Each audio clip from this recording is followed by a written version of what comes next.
The Pescador View was the most budget-friendly place we stayed while in the Philippines. It only cost us about $30 American a night. Had air conditioning and hot and cold running water. And here you could see where they were struck by a typhoon recently, so they are still trying to make improvements and recover from that. But it is a nice place to stay if you really enjoy snorkeling. In this video, it's still low tide, but once the tide comes in, you step right into the ocean from your steps.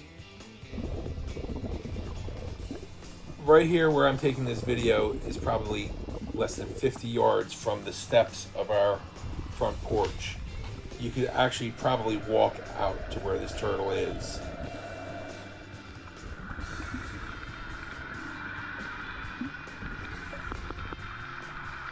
Later in this video, you'll see I go out a little bit farther to where the drop-off is. It's maybe only another 50 yards out. There's also some good drone footage where you can see where it drops and where the boats sit right at the drop-off. Some people actually pay the excursion to go out on the boats to see this, but we were able to see everything we wanted to see just from walking down the steps at the resort. While swimming in this area, I actually saw an octopus also. I just wasn't able to get the GoPro turned on in time to get a shot of him. I kind of like this shot here because it gives you a good perspective of just how shallow it really is there.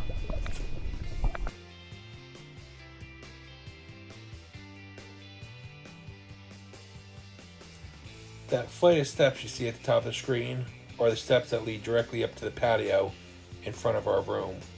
So as soon as you get down the steps, you can start snorkeling, and you will see fish in that close, and even the sea turtles come in right in the area where they're standing. And off to the left of the screen, you can see in a second where it drops off where the boats are sitting. I'm not sure how deep it goes, but it goes down and out of sight, and the sardines swim right along that drop off right there. Later in this video, there's aerial footage of what this area looks like when the tide is all the way out. All along the shoreline here, there are quite a few places where you could actually go in and become dive certified if you would like to. Or there are several restaurants also you could just stop in and grab some food. Or there are small shops. If you forgot something, you could probably pick something up right there in one of the shops. I don't know what kind of fish this little guy is. Maybe if you know, you could drop it in the comments. But he was definitely wanting to protect his area there. And every once in a while, he'd get you from behind and kind of give you a little shot in the leg. Here's just a quick shot of the drop off the first time I made it out to it. I was just amazed at how quickly it drops off, and you cannot see the bottom of it. A little bit later in this video, I actually see a sea turtle swimming out there, so I go out and get some pretty good shots of him. From that flight of steps that I pointed out from the drone footage earlier in the video to this point where it drops off, I would guesstimate at maybe 100 yards or so. And a good portion of this, it is very shallow. I would say less than 5 feet the majority of the way. Once you get to the drop off though, it gets a little bit deeper, maybe 10 feet before you hit the drop. When I was coming back in the shore, I happened to run into this guy. He's actually spear fishing with a slingshot type of spear gun. And he had a little stringer of fish tied to his belt. You could just kind of see it dragging behind him there. If you're squeamish, don't worry, there's no video of him actually hitting any fish.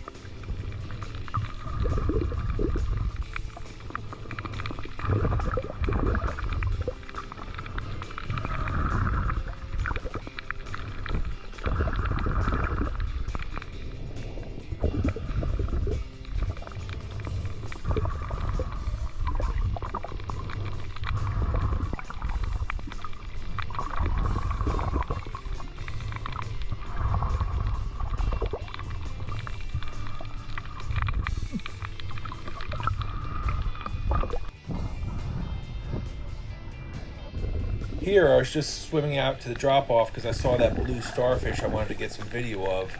And then when I looked off to my right a little bit, off in the distance, I thought I saw something. And then as you can probably see at this point, that's that big sea turtle I had mentioned spotting earlier. You can't really get a good size perspective in the video, but when I was out there swimming, I could tell that this one was significantly larger than the other ones that I was swimming near when they were in close up to the land eating.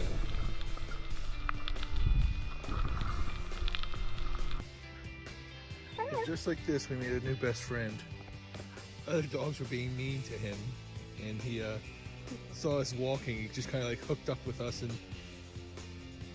now he won't leave us alone. He followed us back to the resort.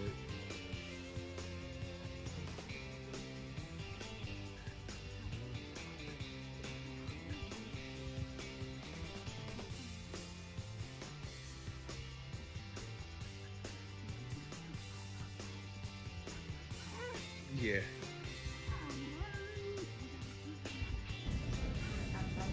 Kate has to make sure her dog gets breakfast before we leave.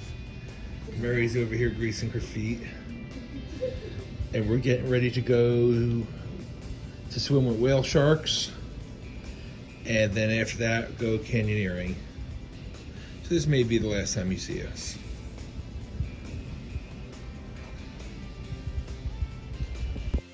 This was actually the only group excursion that we booked. They pick you up approximately 4:30 in the morning, and they pack as many people into a van as possible, and then you ride that way for at least an hour and a half. For the rest of the excursions, Kate and I just booked private drivers. We thought the price difference wasn't that great, and we were able to go places when we wanted, and if we were enjoying that location, we could stay a lot longer, as opposed to a group where you have to leave when the group leaves. Another big advantage of a private driver is if you're bringing things like a drone or a GoPro, you can at least keep them somewhat secure in the driver's vehicle with the driver.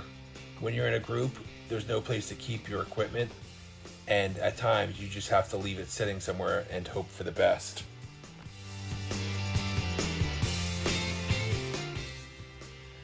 In this drone footage, you could really see what a difference high tide and low tide makes. Where earlier in the day we walked right down into the water, here we'd have to walk across probably at least 100 feet of ground before we would be able to make it to the water. For the price of this place, Kate and I were really happy with it. Its location is perfect. You walk out your front steps and you're in the ocean swimming with sea turtles instantly. Again, you could see behind me there where the typhoon really damaged the place pretty badly. But the place we're staying is that little round room right behind Kate there. And that place was in very good shape, so it either wasn't affected or they already fixed that one up. And again, here's the footage showing just how far out the tide goes. We originally were planning on staying here for 5 days, but we were able to do the whale sharks in the morning and then the canyoneering in the afternoon, so that saved us some time. We also have video of the whale sharks and the canyoneering on our channel, so please check those out. And around here, that is actually our room right there, that round villa. We just go up these steps and into our room. Just a little bit more video of some sea turtles trying to eat some lunch. Kate and I greatly appreciate you watching, and please subscribe and like. If you have any comments or questions, reach out. If there's something we can answer, we would happily do so.